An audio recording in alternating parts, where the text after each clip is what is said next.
Hello everyone, welcome to part 2 of this lecture. So in this part we are going to actually go through the book, first chapter of the book, and using the BlueJ environment. So some of the things that we will talk about in this course, we are going to actually introduce you to the object-oriented programming. Basically, if you want to be a programmer, you have to kind of understand the syntax as well as the logic to be able to write a program.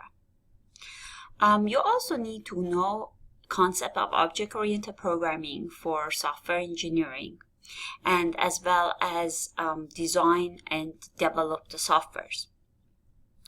So the aim of learning this is to be able to produce and maintain large, high-quality software systems. As I told you earlier, you will not be able to be a total programmer after finishing this course. You need to at least have a few more courses before you can actually call yourself a programmer. But this course is an introductory course, and the objective is to just give you an idea of basically how to write a program in an object-oriented programming language. So as I've mentioned before, there are other programming languages such as C++, which is very common, similar to this, which talk about classes, objects, pointers, and things like that. Some of the buzzwords nowadays that maybe you have heard about in the object-oriented programming is encapsulation, maybe inheritance, iteration, cohesion, of course, classes, methods, and basically interface, also Javadoc. So these are basically some of the buzzwords that maybe you have heard about object-oriented programming. We will discuss each of these in more detail throughout this course. The goal is to be able to get a sound knowledge of programming principles. So as I've mentioned to you, the syntax is important for any kind of language, but also the logic is more important.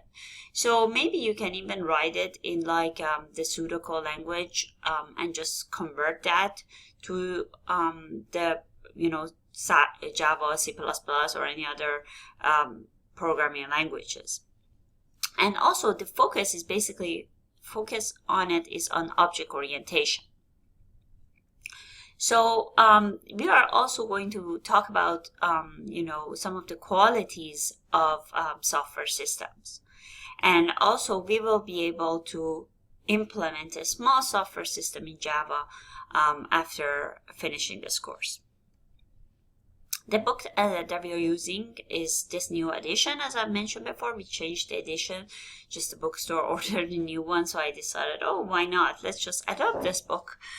And so we are going to actually use this. This is a current edition. It's in 2017, and so this is the kind of a brand new edition that this author kind of put it out there. So David Barnes and Michael Cooling, they have this new edition that just came out.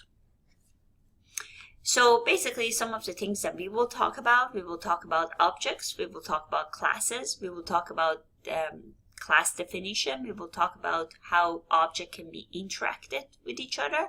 We will also talk about how to group the object, and we will talk about the behavior of the classes, and also we will talk about how to design our classes and basically how to test, maintain, and debug our programs.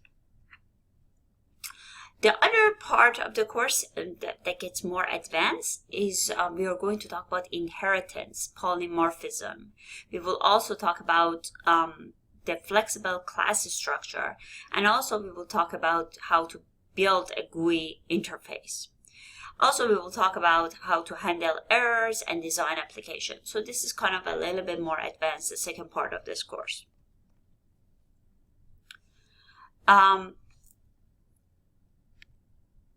Okay, let's talk about classes and objects. Class is basically a category or type of thing like a template or blueprint. Object belongs to a particular class and has individual characteristics. We have a lot of objects around us. Like, for example, let's think about an object could be our dog. So each object, basically, they have two characteristics about them. Objects should have an attribute or a state, and also they have to have behaviors. For example, the dog is an object. The characteristic of a dog, the dog has a name, has a color, has a breed. All these would be the state or the attribute of the dog. And then the behavior of the dog will be like barking, sleeping, eating. Let's look at another object, student. Student is another object. Student can have a name, last name, social security number, all that. And also student can study, can read, can sleep. And so these are the behavior of the student.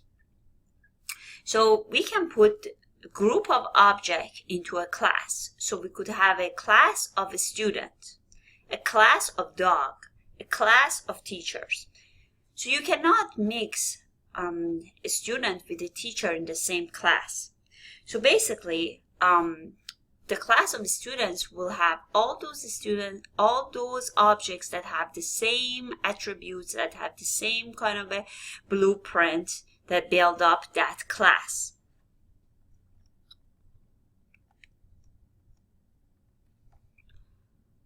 So, as we said, there are some other concepts that are important: object, class, method, parameter, and data type. Method is like a behavior that you can think about. As we said, also another example could be a class, could be a car, and basically represent all similar objects of the same kind. So you cannot mix a class of car with class of dog in the same thing. So a car will have all those different type of cars with models and with different colors and all that. So objects represent things from the real world. For example, the red car in the parking lot is an object. So object could have operation which can be invoked, or those operations will be called methods. So methods may have parameters to pass additional information that needs to be executed. Parameters, basically, they introduce variation into effect of method calls. So you can call that method according to that parameter. So from a single class, we can actually create distinct instances from that. For example, maybe you will have a class of a student, and then student 1 with all the parameters, student 2 with all the parameters could be the instances of that class. An object can have an attribute, which is those attributes are being stored in a field. The class will define what fields an object can have, but each object stores its own set of values, basically. So in here, in this example, we have the circle 1. So we have all these parameters for it. In here, we have the circle as one object, and then circle 1, circle 2 are the instances of that class. So they will all have, as you can see, the diameters, the X position, Y position, color, Boolean, and all that. Source code is another thing that we need to worry about. Basically, each class could have a source code associated with it, which basically defines the detail of the attributes and methods. Basically, source codes are being written in a way that they can actually obey the rules of particular programming languages. So the source code of C++, the source code of Java could be different. And we will talk more about it in the next chapters. Also, our methods will have a return value.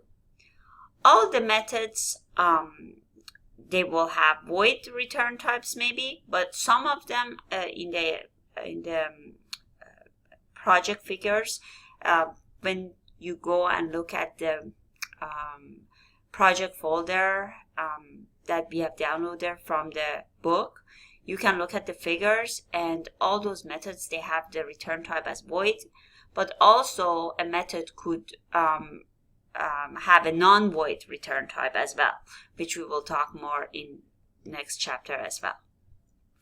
So some of the things that we just talked about it briefly in this chapter, we talked about the classes. We talked about basically the source code, which defines basically what the object can do and basically what they can store. So basically the source code talks more in details about the methods and the attributes. And objects can come into existence with predefined attribute values as well. There are the methods to determine what object can do with their data as well. So when a method is called an object, it alters its states. And also it uses its data to decide what it wants to do with it. Some methods, they take the parameters and they pass the parameter into their actions, and there are some methods that don't have the parameter. They use their own state to decide what to do with it. And some methods, they can actually return a value as well. So most of the programs, especially in Java, they contain most programs, they contain multiple classes, as we said, and at the runtime, the object can interact with each other to realize the overall effect of the program. So a program in Java contains a lot of different classes, and basically you can call different methods, different classes throughout this whole program. Okay, I hope you have enjoyed this week's lecture, and please watch the other videos that are for the book, and also please look at the assignment 1. It's on page 47. I made a mistake. I put it page 17, but I fixed it after because with this new book it's on page 47. And please let me know if you have any problems and questions downloading the software. And you need to basically download the projects as well and be able to open the projects with the software. If you have any problem with that, please email me, or and I'd be happy to do one by one session. Also, if you have problem installing it, I can basically set up a time with you and kind of install it together. Okay, have a good week. Bye-bye.